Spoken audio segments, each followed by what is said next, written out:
Hello po, kumusta po sa lahat po ng mga Aquarius? Ito po ang topic po natin ngayong araw na to, kung ano yung dapat po ninyong malaman o marinig mula po sa inyo pong mga angelic team o sa divine universe or sa mga ancestors po ninyo. Sa mga Aquarius,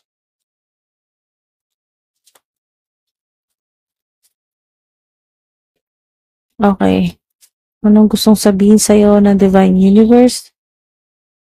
Deep breathing. Maaari pong ilan sa inyo ay magkakaroon ng healing o recovery, lalo na po kung may kinalaman po sa yung nahihirapan po kayong huminga. Yan po.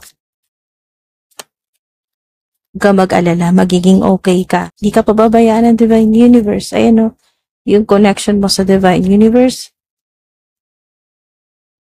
at sa abundance ninyo, sa trabaho, finances. Yan po.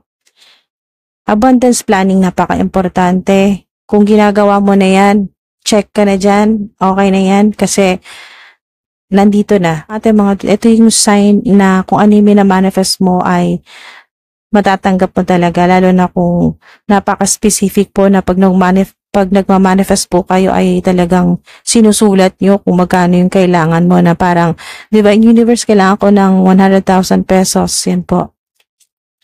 Padalhan mo ako, Divine Universe, ng 1 million. Ganyan po. I-specify po ninyo. Connect with fire. Angel number 1, 111, 10, 10, merong 50, merong 50, 20, 12. Connect with fire. Okay, parang tinatawagan ka dito dito po sa family ay hindi lang po yung inyo po mga, hindi lang po yung mga family members po ninyo. Sinasabi dito ay connect with fire. Ito po yung inyong soul tribe. Yan po. Yung inyo pong pamilya na kahit anong mangyari, kahit ilang libong taon na po na hindi na kayo nagkikita sa past lives pa po ninyo, ay magre-reconnect, magkakaroon ng reunion or makakakonect ka sa mga pamilya mo, pamilya ng soul mo. Ilang libong taon na or ilang milyong taon na ang kumbaga ang lumipas, ay kilala pa rin ng mga soul ninyo ang isa't isa. Yan po yung soul tribe o yung soul tribe o soul family po ninyo. Connect with fire. Nourish your temple. Yan po yung inyo pong katawan. Okay, yung physical mong katawan, lalo na dito ay meron dito na sa inyo pong tiyan, sa puso. Okay, yung lahat ng parte ng katawan po ninyo. Lalo-lalo na po dito sa tiyan. Okay, sa inyo pong solar plexus chakra at sa heart chakra po ninyo. Pero lahat po yan, kailangan i-nourish, kailangan maalagaan.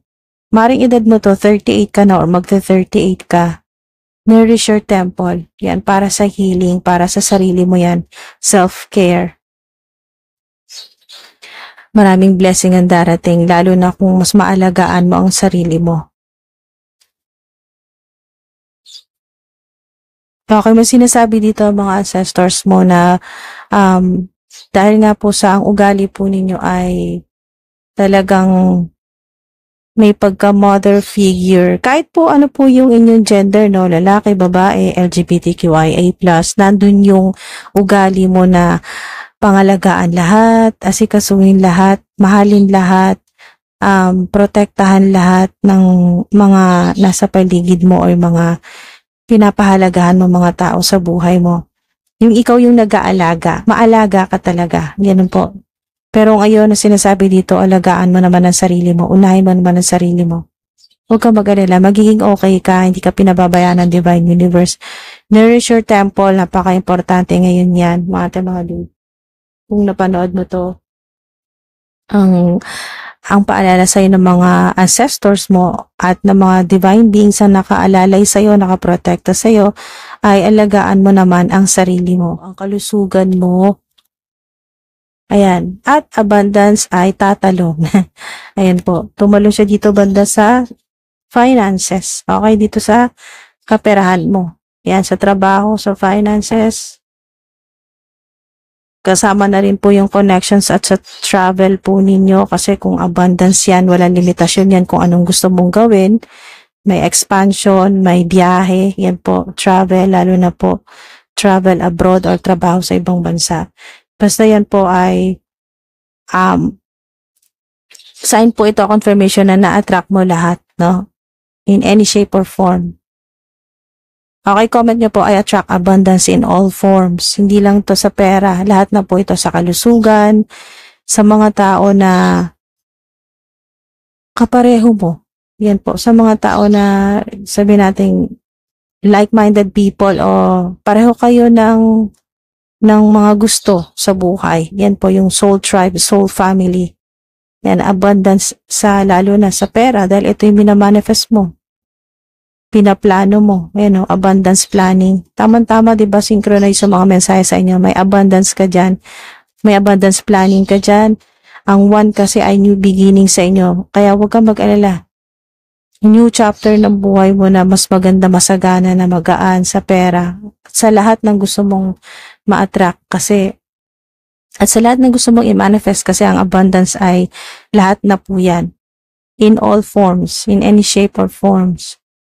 In all forms na po ito, mga dude, sa love, sa connection, sa biyahe, sa mga tao sa paligid mo na mabubuti naman, hindi na mga toxic, ganyan po.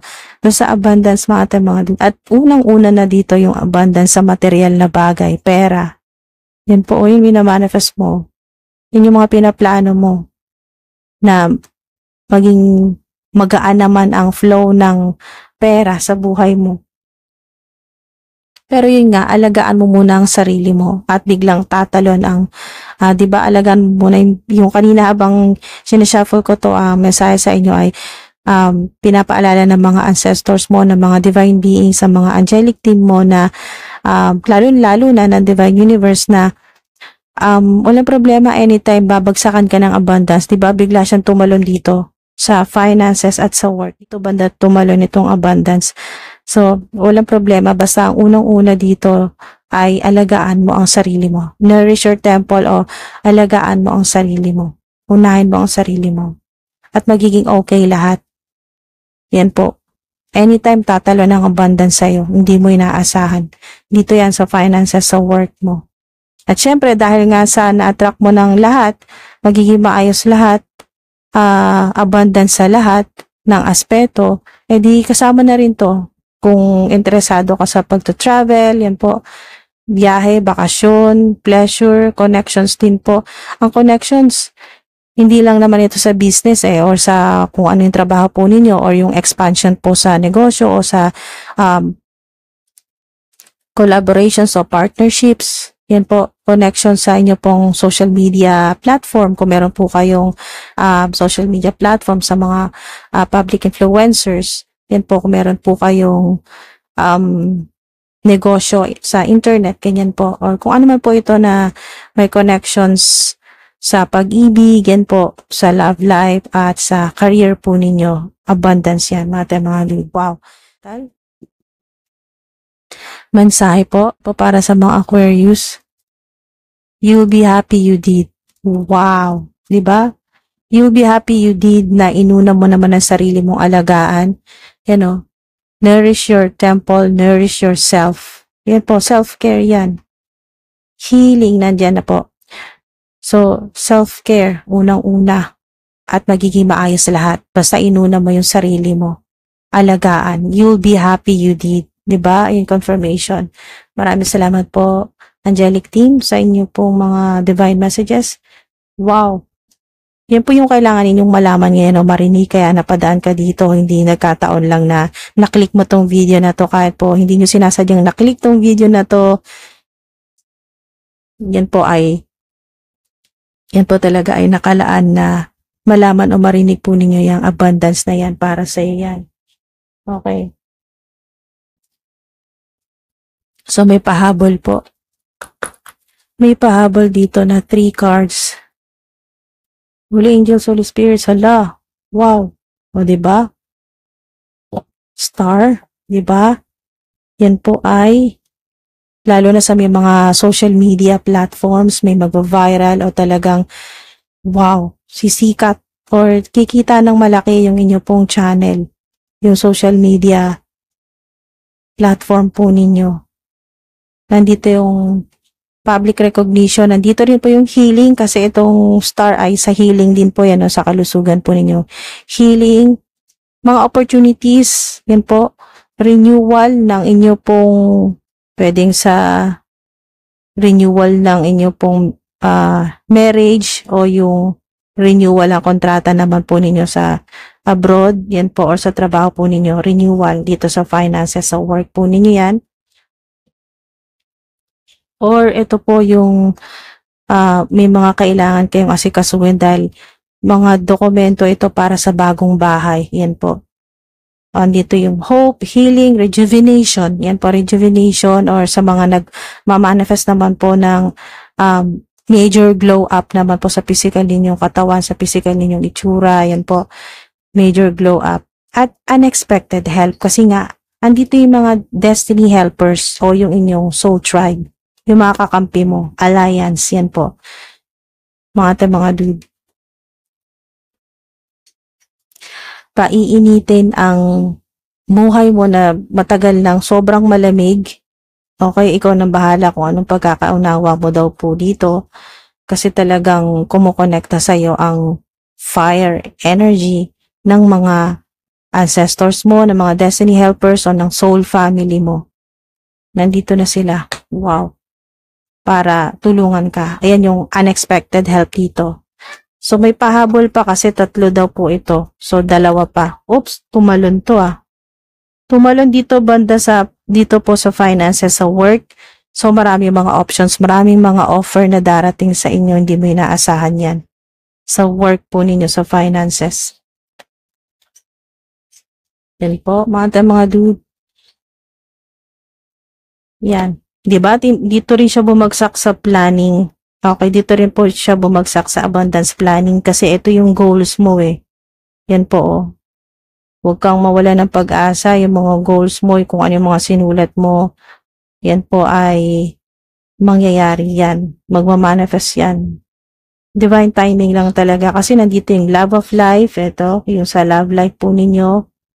At marami po kayong madidiskubre sa sarili po ninyo. At sa lugar kung saan po kayo mapupunta, no? Dito kung sa travel naman po yan, yung sa lugar kung saan kayo mapunta, marami kayong matututunan. Keep your eye on your goals and enjoy every moment. Saan ka man makarating. Yan po mga dude, ano man ang gawin mo. Napaka-importante na maging positibo ka, enthusiastic, maging masaya ka. Basta i-enjoy mo yung every moment na sinasabi dito. Enjoy every moment. Kasi napaka-importante nito. Lahat yan ay may kontribusyon sa inyo pong healing, sa inyo pong success, sa abundance po ninyo, may contribution sa career po ninyo, at kasama rin po yung home life. Yan po sa home life po ninyo, mga dudat sa pamilya. At pati na rin po sa soul tribe. Hindi lang yung family members ninyo, kasama na rin po yung inyong soul family. Yan po, sana may nakuha po ka dito mga dude. Maraming salamat po. Ingat po. Hanggang sa susunod po. Wow. Comment po kayo dyan ng mga Bible verses, mga positive affirmations, mga money mantras. Yan po. Dahil po may abundance kayo dito, huwag nyo maliitin yung ganito pong high frequency ng abundance card na ito, dahil talagang ano man yung minamanifest mo o yung may connection sa abundance planning, lahat ng mga hinihiling po ninyo, kasi ang star ay ito po yung wish fulfillment po yan, o yung isipin nyo daw po na parang done deal na, parang wish granted, o kung anong hinihiling mo o yung minamanifest mo ay i-visualize mo, isipin mo na magkakatotoo talaga. Ayan po, ang star. Para po kayong, yung katulad po ng song na, When You Wish Upon a Star. Yan po, yung humihiling po, nagwi-wish pag makakita po ng bulalakaw, or kinakausap po yung mga bituin, humihiling po. Yan po, mga dude, sa mga naniniwala, at kahit sa mga hindi naniniwala, yan po, mga dude, ay magmamanifest po yan sa buhay po ninyo. Lalo na kung kayo po ay enthusiastic or lagi kayong positibo, yan po, mag-isip. At abundance mindset na rin po, mga dude. Total, may abundance planning kayo dito. Samahan nyo na rin ang abundance mindset para lahat na po yan ay at para lahat na po ay talagang maging maganda ang flow ng energy na mag-match sa frequency ng abundance. Yan po ay high frequency po yan. High vibrational energy po yan, mga dude. Maraming salamat po. Ingat po, mga dude. Thank you po sa oras at sa divine energy po ninyo. Hanggang sa susunod po.